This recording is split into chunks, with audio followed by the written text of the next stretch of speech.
Hi friends, this video sponsored by Bymot. பைமோட்டில் உங்கள் வீட்டுக்கு தேவையான மளிகை பொருட்களை நீங்கள் குறைந்த விலையில் வாங்கிக்கலாம். இதில் வந்து பார்த்திங்கன்னா டிஸ்கவுண்டட் ப்ரைஸில் கொடுக்குறாங்க. நீங்கள் மற்ற ஷாப்பிங் ஆப்ஸை கம்பேர் பண்ணும்போது இதில் வந்து விலை குறைவாகவே இருக்குது. நீங்கள் உங்கள் சேவிங்ஸில் கொஞ்சம் மிச்சப்படுத்தணும்னு நினச்சிங்கன்னா இந்த ஆப்பில் நீங்கள் ப்ராடக்ட்ஸை பர்ச்சேஸ் பண்ணி பாருங்கள். இதோட லிங்க்கை நான் டிஸ்கிரிப்ஷனில் கொடுக்குறேன். தேவைப்படுறவங்க யூஸ் பண்ணிக்கோங்க ஃப்ரெண்ட்ஸ். இனி நம்ம பார்க்க போகிற டாபிக் என்னென்னா, அண்ணா பல்கலை பேராசிரியர்களுக்கு பரந்த சுற்றறிக்கை, பதிவாளர் அதிரடி நடவடிக்கை. சென்னை அண்ணா பல்கலைக்கழகத்தில் பயிலும் மாணவி பாலியல் வன்கொடுமைக்கு உள்ளாக்கப்பட்ட சம்பவத்தை தொடர்ந்து பல்கலைக்கழகத்தின் டீன்கள் மற்றும் துறைத் தலைவர்களுக்கு பல்கலைக்கழக பதிவாளர் சுற்றறிக்கை அனுப்பியுள்ளார். சென்னை அண்ணா பல்கலைக்கழக வளாகத்தில் மாணவி பாலியல் வன்கொடுமைக்கு உள்ளாக்கப்பட்ட சம்பவம் கடும் அதிர்வலைகளை ஏற்படுத்தியது. இந்த சம்பவம் தொடர்பாக அளிக்கப்பட்ட புகாரின் பெயரில் கோட்டூர்புரம் காவல்துறையினர் இந்த வழக்கு தொடர்பாக ஞானசேகரன் வயது 33 என்பவரை கைது செய்தனர். இச்சம்பவத்துக்கு எதிர்ப்பு தெரிவித்தும் மாணவி உரிய நிதி வழங்க வேண்டும் எனவும் வலியுறுத்தி பல்கலைக்கழக மாணவர்கள் போராட்டத்தில் ஈடுபட்டனர். வழக்கில் குற்றவாளியான ஞானசேகரனை போலீசார் கைது செய்துள்ள நிலையில் அவரை காப்பாற்ற சிலர் முயற்சி செய்து வருவதாகவும், இச்சம்பவத்தை தடுக்க தவறிய தமிழக அரசை கண்டித்தும் எதிர்க்கட்சிகள் சார்பில் போராட்டங்கள் முன்னெடுக்கப்பட்டு வருகிறது.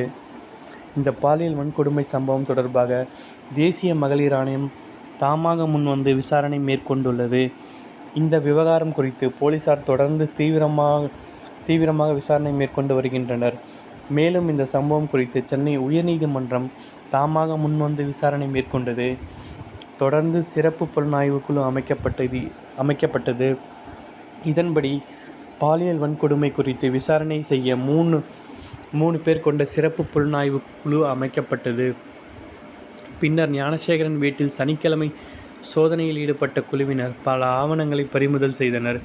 ஞானசேகரன் மீது குண்டர் தடுப்பு சட்டத்தின் கீழ் சிறையில் அடைக்க பரிந்துரை செய்யப்பட்டது. இதைத் தொடர்ந்து குண்டர் தடுப்பு சட்டத்தின் கீழ் ஞானசேகரன் மீது வழக்கு பதிவு செய்யப்பட்டுள்ளது.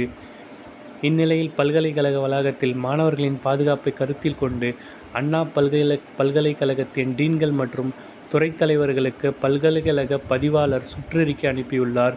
அந்த சுற்றறிக்கையில் கூறியுள்ளதாவது: பல்கலைக்கழக வளாகத்தில் உள்ள அனைத்து தெருவிளக்குகளும் மற்றும் சிசிடிவி கேமராக்கள் முழுமையாக செயல்படுகின்றனவா என்பதை சரிபார்க்கவும், உதவி மேசை செயல்படுத்துவதையும், மாணவர்களுக்கு உதவ போதுமான பணியாளர்கள் இருப்பதையும் உறுதி செய்யவும், வகுப்பறைகள், ஆய்வகங்கள் மற்றும் பிற துறை சார்ந்த வசதிகளில் தேவைப்படும் மேம்பாடுகள் குறித்து கருத்து தெரிவிக்க துறைத் தலைவர்களுடன் அவ்வப்போது சந்திப்புகள் நடத்துங்கள்.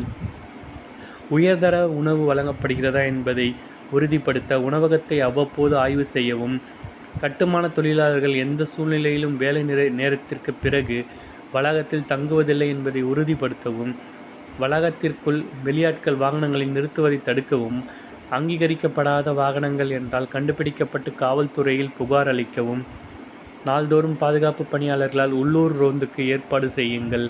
குறிப்பாக மாலை மற்றும் இரவு நேரங்களில் பழைய மற்றும் பயன்படுத்த முடியாத சாதனங்கள், மரச்சாமான்கள் ஆகியவற்றுக்கான செயல்முறையை விரைவுபடுத்துங்கள். ஏதேனும் சிக்கல்கள் அல்லது குறைகளை நிவர்த்தி செய்ய பாலியல் துன்புறுத்தல் தடுப்பு பிரிவுக்கு பொறுப்பான ஆசிரியர்களுடன் வழக்கமான மாதாந்திர சந்திப்புகளை நடத்துங்கள். 24 மணி நேரம் சுகாதார மையம் செயல்படுவதையும், மாணவர்களின் குறைகள் மற்றும் அவசர நிலைகளை உடனுக்குடன் நிவர்த்தி செய்யும் திறனையும் உறுதி செய்யவும், வெளியாள்களுக்கு வளாக அணுக்களை கட்டுப்படுத்துங்கள். ஊழியர்கள் மற்றும் மாணவர்கள் மட்டுமே உள்ள அனுமதிக்கப்பட வேண்டும். வெளிநபர்கள் வளாகத்தை நடைப்பயிற்சி அல்லது வேறு கல்விசாரா நோக்கங்களுக்காக பயன்படுத்துவதை தடுக்கவும். மாணவர்கள் தங்கள் அடையாள அட்டைகளை எல்லா நேரங்களிலும் அணிந்திருக்க வேண்டும். மாணவர்களுக்கு ஏதேனும் அசம்பாவிதம் நடந்தால் உடனடியாக அதிகாரிகளுக்கு தகவல் தெரிவிக்க வேண்டும். கூடுதல் தெருவிளக்குகள் தேவைப்படும் பகுதிகள் குறித்து மாணவர்கள் கருத்து தெரிவிக்கலாம். அதேபோன்று கேமராக்கள் அல்லது பிற வசதிகள் எதுவாக இருந்தாலும் தெரிவிக்கலாம். கல்லூரி மாணவர்கள் பங்கேற்கும் கலாச்சார நிகழ்ச்சிகளுக்கு காவல்துறை பாதுகாப்பு கோரப்பட வேண்டும். மாணவர்களின் பாதுகாப்பிற்காக காவலன் உதவி செயலியினை பதிவிறக்கம் செய்யுமாறு மாணவர்களுக்கு தெரிவிக்கவும். மாணவர்கள் தங்கள் அடையாள அட்டையை கொண்டு வர மறந்துவிட்டால் அவர்களின் பெயர், பதிவு எண் மற்றும் செல்போன் எண் ஆகியவற்றை பாதுகாப்பு பணியாளர்களால் பராமரிக்கப்படும் பதிவேட்டில் நேரம் மற்றும் வெளியேறும் நேரத்தை பதிவு செய்ய வேண்டும் என தெரிவிக்கப்பட்டுள்ளது. ஓகே ஃப்ரெண்ட்ஸ், இதில் வந்து பார்த்திங்கன்னா அவங்களுக்கு நோட்டீஸில் என்னென்ன சொல்லியிருந்தாங்கன்ற காரியங்களை பார்த்தோம். இந்த வீடியோ உங்களுக்கு லைக் பண்ணுங்கள், ஷேர் பண்ணுங்கள், கமெண்ட் பண்ணுங்கள், சப்ஸ்கிரைப் பண்ணுங்கள். தேங்க்யூ.